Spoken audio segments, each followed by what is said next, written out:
Dans cette vidéo, je viens répondre à une question qu'une sœur en Christ m'avait posée.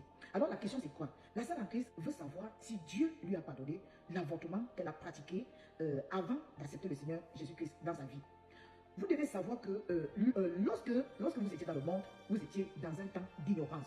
Alléluia. Et Dieu ne prend pas en considération le temps d'ignorance. C'est-à-dire, quand vous étiez dans le monde, vous avez fait des choses qui ne glorifient pas le Seigneur, comme tout le monde. Vous avez fait des choses qui ne glorifient pas le Seigneur. Mais à partir du moment où vous acceptez le Seigneur Jésus-Christ comme Sauveur et Seigneur, vous ne devez plus pratiquer ces choses-là.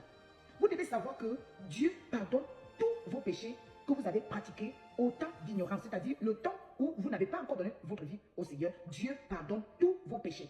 Et c'est ça qu'on appelle le temps d'ignorance. Le temps d'ignorance, ça veut dire que tu n'as pas encore Jésus dans ta vie. Tu n'avais pas encore Jésus-Christ dans ta vie.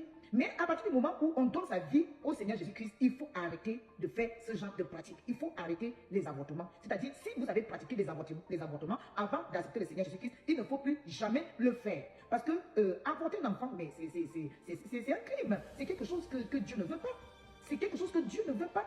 Mais Dieu vous a pardonné parce que c'est un Dieu miséricorde. À partir du moment où vous l'acceptez dans votre vie, il pardonne tous vos péchés. Donc ma soeur, il ne faut plus jamais te culpabiliser. On ne se culpabilise plus parce que la culpabilité n'est pas de Dieu.